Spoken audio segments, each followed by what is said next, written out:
One of the last zombies maps we would ever see from Jimmy Zielinski, the person behind some of the most iconic zombies maps that we have ever seen, and well, also some of the worst maps we have ever seen. But he would actually go out with the biggest bang, and honestly would have a better send-off than Jason Blundell would have. Buried is one of the most fun and unique maps we have ever seen, and here is why.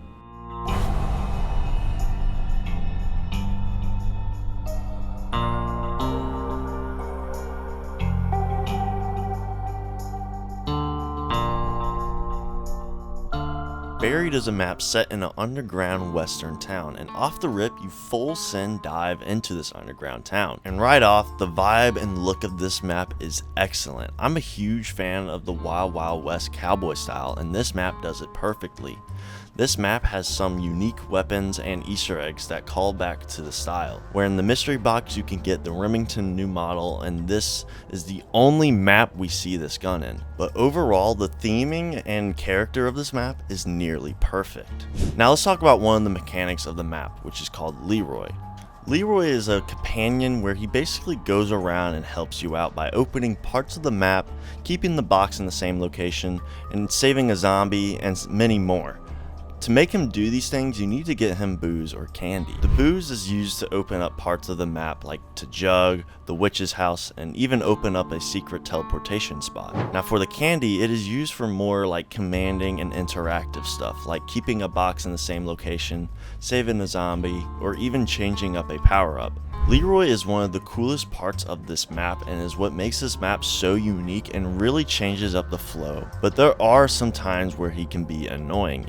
If you accidentally shoot him, he will run away and go back to his little cage. Then you'll have to wait for the key to spawn to be able to open up the cage again. And this honestly just ruins the whole flow behind this mechanic. I wish they didn't add this, as it just makes things worse when you're trying to set up the map, and sometimes he will just walk right in front of all the zombies where you're trying to shoot, making him get in the way, which can be very, very annoying. But other than that, I love this mechanic and the uniqueness behind it, and is really the only map where we see this. Another cool mechanic added is the chalk mechanic. Basically what you can do is that you can grab a chalk of a wall buy and you can put it anywhere around the map that has a question mark on the wall. You are first introduced with this mechanic when you drop down at the beginning of the game, being the shotgun wall buy. This mechanic brings so much replayability, making the game feel different each time you play depending on where you put the chalk wall buys. I love this mechanic so much as it feels so unique and it fits so well with the map. Overall, I love this design. Now the thing that I love the most about this map is the layout. This map has one of the most unique layouts in all of Zombies, where it can feel different every time you play. It has a sense of freedom to it, whereas in normal Zombies you have two ways to the power or more a structured layout,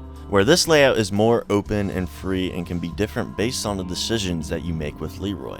It's kind of a open world layout in my opinion, and I love it. Now I don't think this layout is perfect, as I kind of wish there were some transportation spots instead of using the traps, like getting from the bottom area to the top without going to Pack-a-Punch, or something else.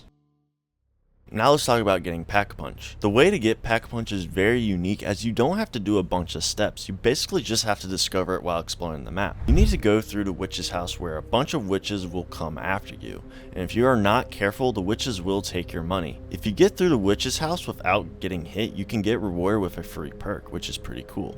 Now after getting through the house, you will notice that there's a huge maze. The maze is different every time you get there, and you need to find your way through. Once you get through, you'll find yourself at Pack-a-Punch. I like how unique and easy it is to get the Pack-a-Punch, and honestly it isn't tedious at all. Now let's talk about the wonder weapon, the Paralyzer. This is probably one of the coolest wonder weapons we have ever gotten, where it can basically slow zombies and they explode. And the gun has infinite ammo. But what makes this gun so special is that you can fly around with this weapon. It makes traveling around the map and getting into spots a lot easier instead of having to build the trample steam. My only problem with this gun is that I feel it was put on the wrong map. I feel this weapon would have been way better on a map like Die Rise, and in Barry we got like some crazy overpowered 6-shooter like the Remington, but a little bit more to it. But overall, this wonder weapon is amazing. Now, another thing that they added is the time bomb, and honestly this thing isn't really all that useful in my opinion, and only is really used for the Easter egg.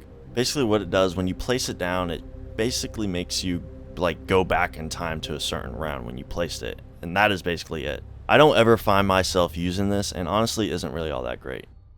Now with Buried, we are introduced with a brand new ray gun called the Raygun Mark II, which is basically a 3-round burst ray gun. It is much better than the original as it has more ammo and does more damage and doesn't have a splash damage. This thing is so fun to use and is honestly one of the most iconic weapons in all of Zombies.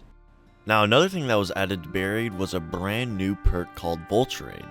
Vulturade lets you see through walls where the boxes, the perks, and where all the wall buys are all at. But the main utilization behind this perk is when you kill a zombie, it will either drop ammo, money, or this green gas smoke where if you stand inside, all the zombies won't come after you.